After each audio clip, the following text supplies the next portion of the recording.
General anatomy of the respiratory system. General anatomy of the respiratory system consists of a tube that divides into small branching tubes in the lungs. External nares, rightward arrow, nasal cavity, rightward arrow, nasaopharynx, rightward arrow, laryngopharynx, rightward arrow, larynx, rightward arrow, trachea, rightward arrow, primary bronchi, rightward arrow, lungs. Secondary bronchi, rightward arrow, tertiary bronchi, rightward arrow, bronchioles, rightward arrow, alveolar sacs, rightward arrow, alveoli. To the nose. The nose is the only externally visible part of the respiratory system. Nostrils. During breathing, air enters the nose by passing through the nostrils, or nares. Nasal cavity. The interior of the nose consists of the nasal cavity, divided by a midline nasal septum. Olfactory receptors. The olfactory receptors for the sense of smell are located in the mucosa in the slit-like superior part of the nasal cavity, just beneath the ethmoid bone. Respiratory mucosa. The rest of the mucosal lining, the nasal cavity called the respiratory mucosa, rests on a rich network of thin-walled veins that warms the air as it flows past. Mucus. In addition, the sticky mucus produced by the mucosa's glands moistens the air and traps incoming bacteria and other foreign debris, and lysozyme enzymes in the mucus destroy bacteria chemically. Ciliated cells. The ciliated cells of the nasal mucosa create a gentle current that moves the sheet of contaminated mucus posteriorly toward the throat, where it is swallowed and digested by stomach juices. Conchi. The lateral walls of the nasal cavity are uneven owing to three mucosa-covered projections, or lobes called conchi, which greatly increase the surface area of the mucosa exposed to the air, and also increase the air turbulence in the nasal cavity. Palate. The nasal cavity is separated from the oral cavity below by a partition, the palate. Anteriorly, where the palate is supported by bone, is the hard palate. The unsupported posterior part is the soft palate. Paranasal sinuses. The nasal cavity is surrounded by a ring of paranasal sinuses located in the frontal, sphenoid, ethmoid, and maxillary bones. These sinuses lighten the skull, and they act as a resonance chamber for speech. Histophysiology of the nasal cavity. The richly vascularized nasal mucosa has an abundance of glands that produce mucus and watery fluid that keep the surface of the epithelium moist. The mucus layer traps particulate matter suspended in the inspired air. The cilia of the columnar cells of the pseudostratified epithelium sweep the mucus, with its entrapped particulate matter, toward the back of the throat to be eliminated. The rich vascular supply is arranged in such a fashion that a countercurrent mechanism is established that humidifies and warms the inspired air. The lymphoid elements present in the lamina propria capture allergens and antigens to ensure that foreign antigens are eliminated, although frequently symptoms associated with hay fever and colds are induced. The olfactory epithelium, see Fig 15.1, by sensing various odors, provides most of the information that is recognized as taste. Although the system of olfaction is not well understood, it is believed to be similar to the immune system, in that odor ants molecules that dissolve in the mucus bind to odor receptor molecules on the surface of the olfactory cilia. When odor ants have bound to the required number of odor receptor molecules, the olfactory cell membrane depolarizes, and the action potential travels along its axon to stimulate collections of mitral cells, located in small regions known as glomeruli within the olfactory bulb.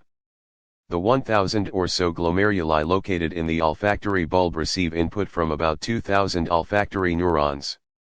The particular permutations and combinations of possible inputs permit humans to recognize approximately 10,000 different odors, which requires each glomerulus to participate in the recognition of numerous different scents. The odor ants are quickly washed away from the olfactory cilia by the copious fluid flow from Bowman's glands, preventing multiple responses from a single odorant. Larynx. The larynx is a short musculocartilaginous segment of the conducting portion of the respiratory system interposed between the pharynx and the trachea. It permits phonation and averts the entry of food or drink material into the respiratory system during the process of deglutition. The larynx comprises several cartilages that are connected to one another by ligaments and by extrinsic and intrinsic skeletal muscles. The adytus, the superior opening of the larynx, is guarded by the epiglottis, a cartilaginous flap that stays open during phonation and breathing but closes over the adytus during swallowing.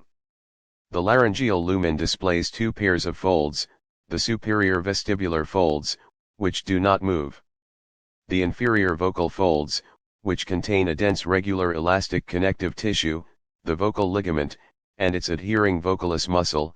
These assist intrinsic muscles in tensing the vocal ligaments and moving them in a medial direction, narrowing the rima glottis, the space between the right and left vocal folds.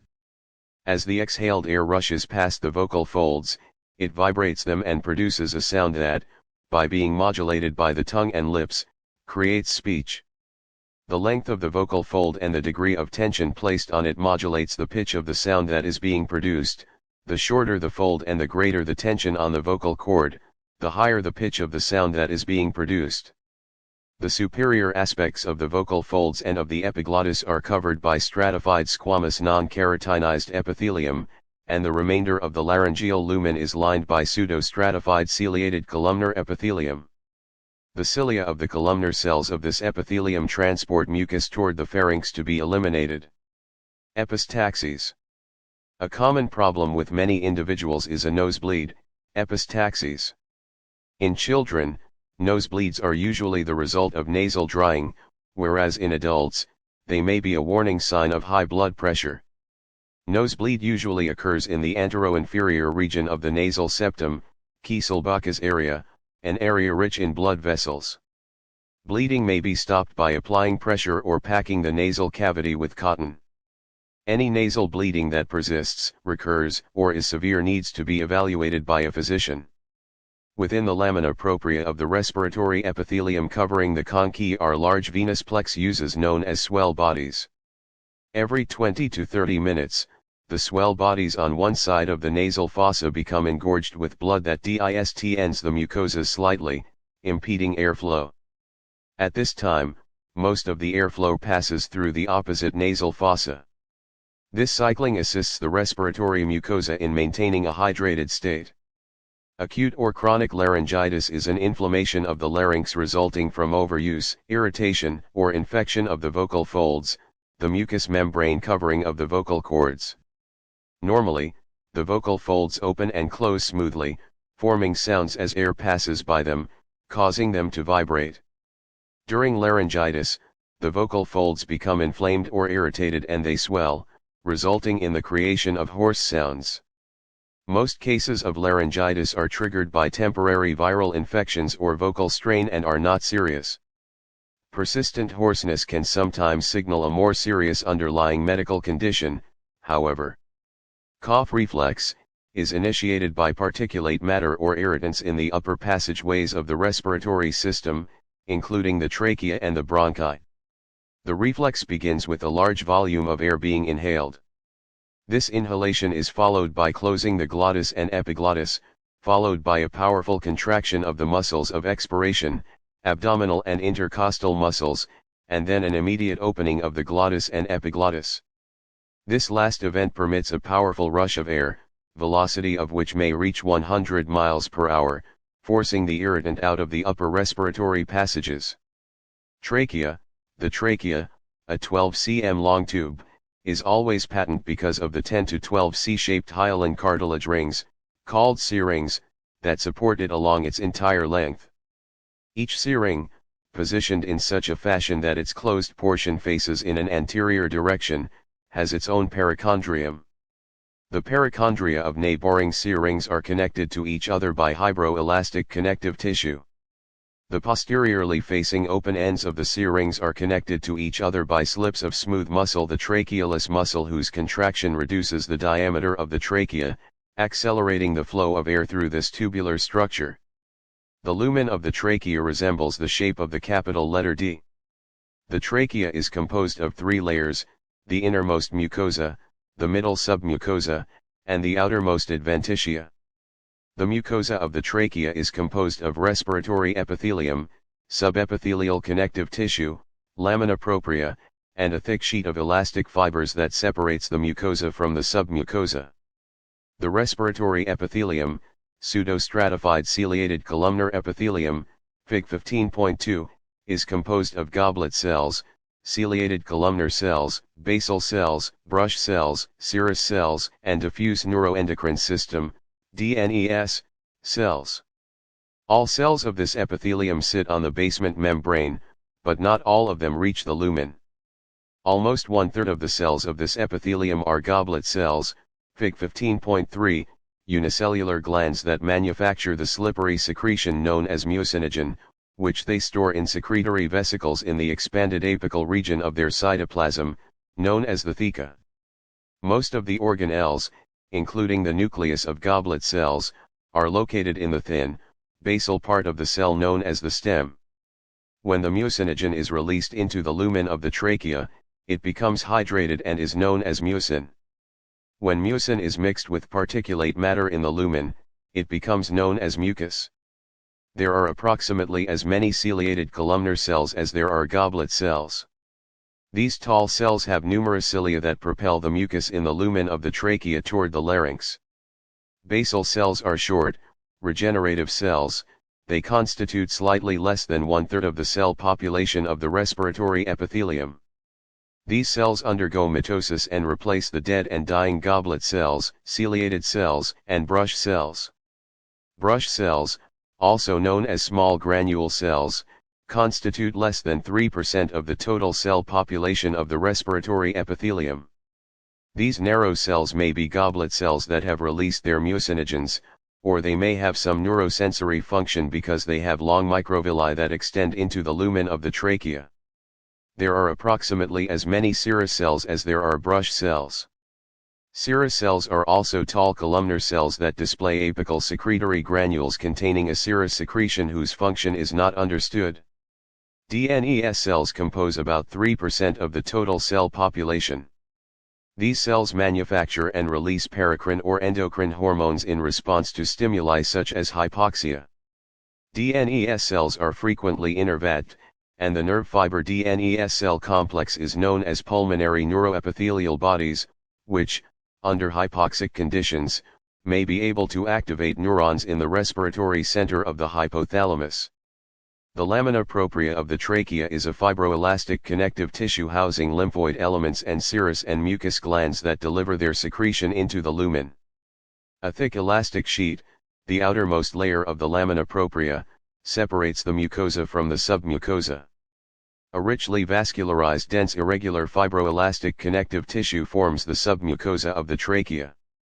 It houses numerous seromucous glands and an abundance of lymphoid elements. The serings of the trachea are located in the fibroelastic connective tissue of the adventitia. This outermost layer binds the trachea to the surrounding structures, such as the esophagus. Individuals who are chronically exposed to irritants such as tobacco smoke or coal dust may display alteration of their respiratory epithelium, known as metaplasia, so that instead of the normal pseudostratified ciliated columnar morphology, their ciliated cells are greatly reduced in height, goblet cells become abundant, and a thicker layer of mucus is produced attempting to remove the irritants. The decrease in the number of ciliated cells hinders the clearance of mucus, however, increasing congestion. Additionally, seromucous glands of the lamina propria and the submucosa become enlarged and produce more secretory products. If the environmental conditions are changed and the irritants are eliminated, the respiratory epithelium returns to its previously normal, healthy state. Bronchial tree, the bifurcation of the trachea signals the beginning of the bronchial tree, the conducting portion of the respiratory system, which extends all the way into the lungs down to the level of the terminal bronchioles. As the branches of the bronchial tree bifurcate, their diameter decreases, and their numbers increase, and, as stated earlier, the total cross-sectional area of the bronchial tree increases in size, slowing the velocity of the inspired airflow and increasing the velocity of the expired airflow. The bronchial tree comprises primary bronchi, secondary and tertiary bronchi, bronchioles, and terminal bronchioles, Fig 15.4. General comments concerning the histology of the bronchial tree as it progresses from primary bronchi to terminal bronchioles are that, the size of cartilage and glands decreases. The percent of goblet cells and the epithelial thickness decrease. The amount of elastic tissue and smooth muscle, relative to the thickness of its wall, increases. The trachea bifurcates to form the left and right primary, extrapulmonary, bronchi, which resemble the trachea except that they are smaller in diameter and their walls are thinner. The left primary bronchus is not as straight as the right bronchus, and it bifurcates. The right one trifurcates before entering the lung tissue to become intrapulmonary, secondary, bronchi.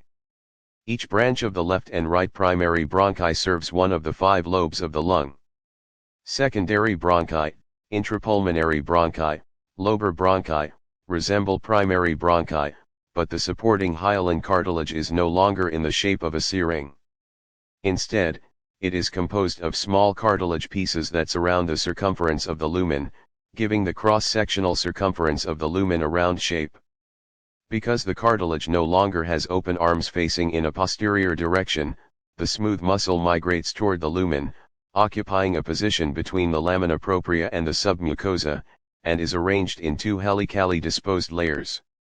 The Fibroelastic Adventitia has elastic fibers radiating from it in such a fashion that the fibers are positioned more or less perpendicularly to a tangent placed at their contact with the wall of the secondary bronchus.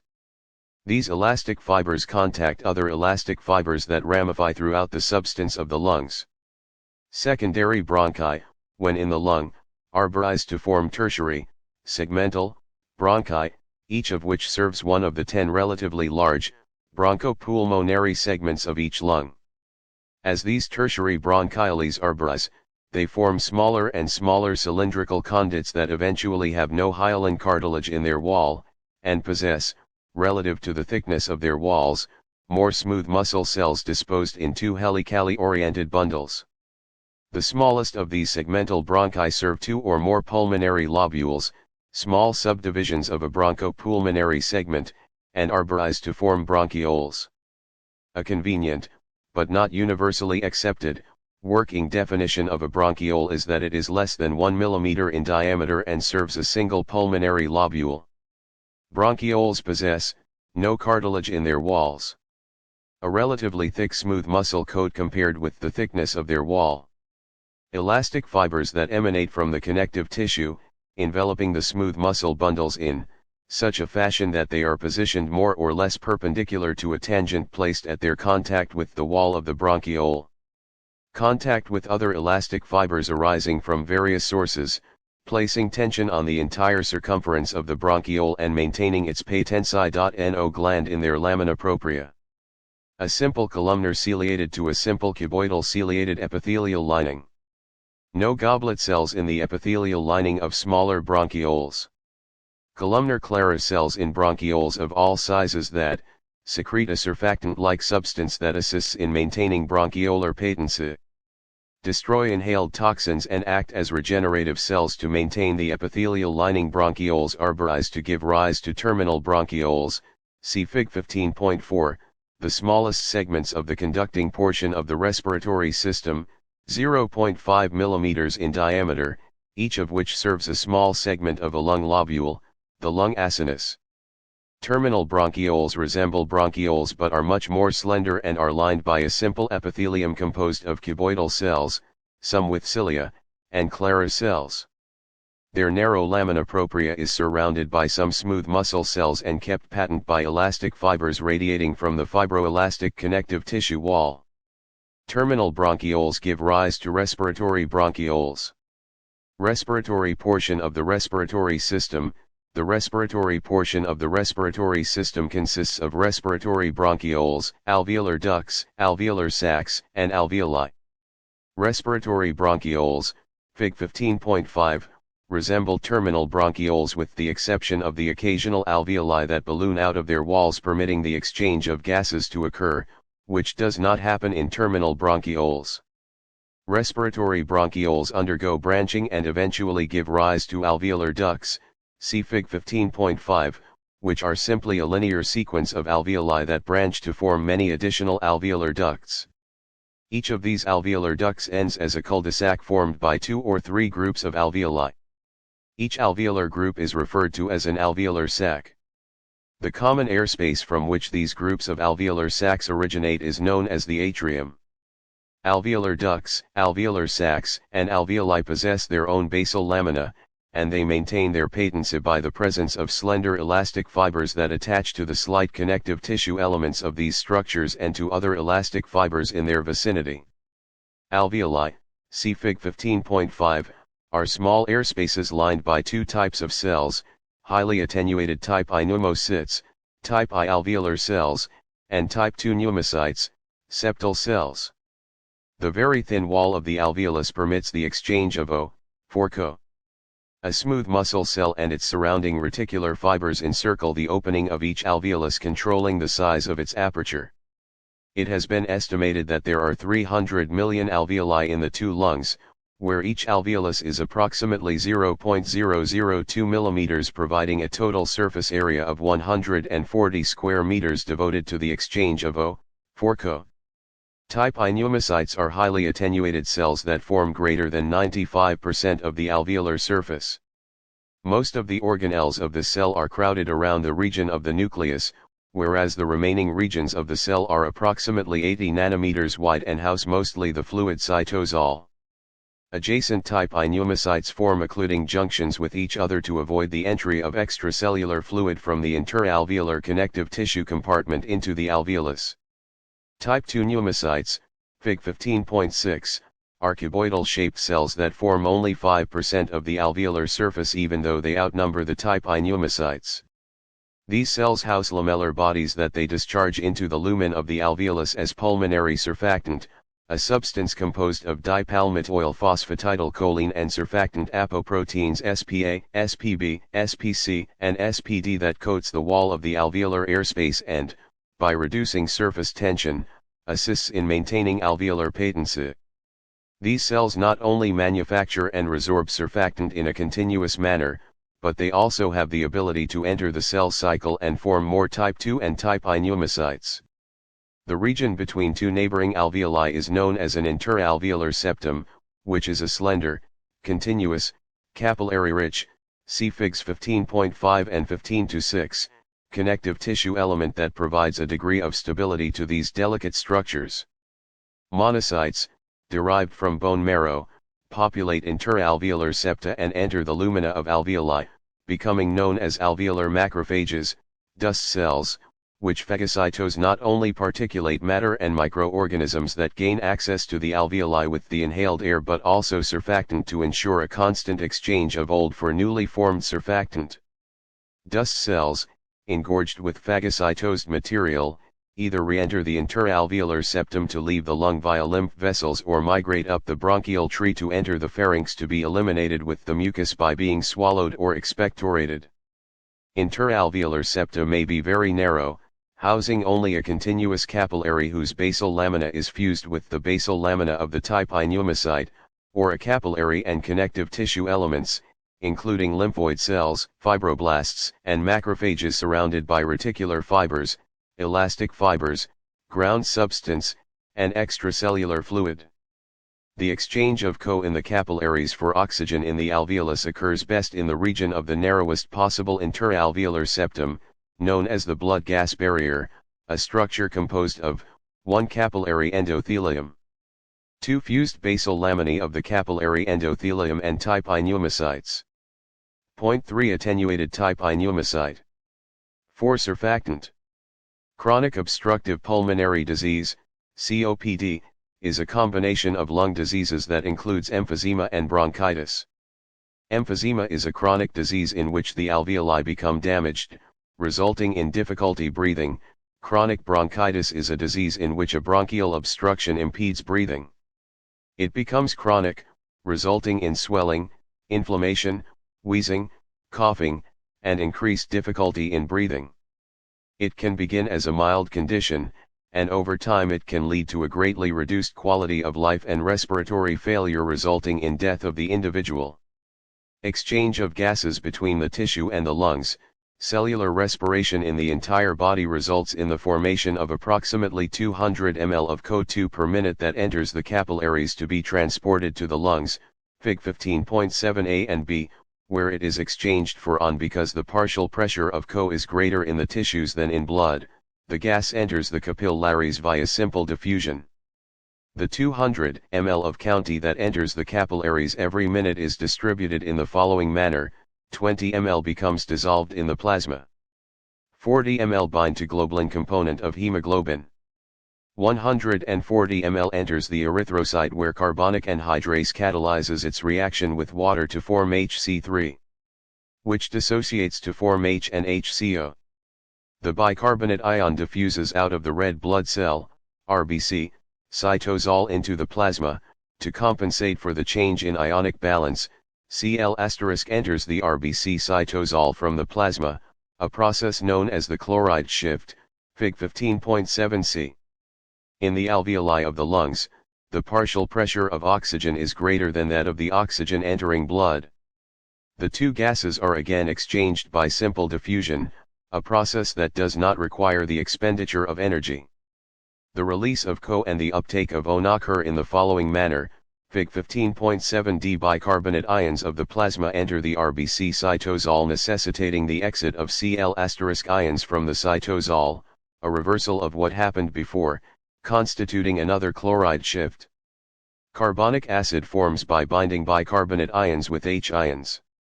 Oxygen enters the RBC and binds to the heme portion of hemoglobin. The enzyme carbonic anhydrase cleaves carbonic acid to form water and code. The 200 ml of Conchi that enters the bloodstream in the tissues per minute is released from the bloodstream, diffuses across the blood-gas barrier, enters the alveolar air spaces, and is exhaled. Because of its ability to bind to two separate sites on the hemoglobin molecule, nitric oxide, NO, plays an important role in the process of gas exchange. In the tissues, NO is released by endothelial cells in the lung and binds to one site on the hemoglobin molecule. When it reaches the tissues, it is released, causing relaxation of the vascular smooth muscles with the resultant dilation of the vessel, facilitating the release of oxygen. NO occupies the second binding site on hemoglobin by binding to the site of the released oxygen. In this fashion, NO is conveyed to the lungs, where it is released and enters the alveolar air spaces to be exhaled with carbon dioxide. Mechanism of ventilation: the processes of inhalation and exhalation depend on the anatomic relationship of the lungs, the pleural membranes, the pleural cavities, and the elastic fiber components of lung tissue. Each lung is covered by visceral pleura, which is continuous, at the root of each lung, with the parietal pleura. The parietal pleura adheres to the walls of the thoracic cage and to the connective tissue components of the mediastinum. The visceral pleura adheres to the surface of the lung. The space between the parietal pleura and the visceral pleura is a serous cavity known as the pleural cavity, an empty space lubricated by a thin, serous fluid whose function is to reduce friction caused by the movements of the lung. Inhalation is facilitated by the contraction of the muscles of chest wall and the diaphragm, respiratory muscles.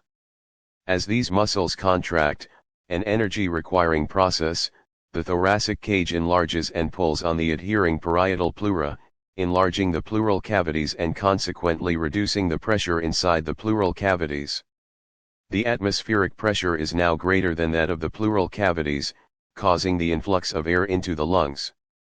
The entry of air into the lungs stretches the lung, including its elastic fibers, and reduces the formerly enlarged volume of the pleural cavities, increasing the pressure inside these cavities.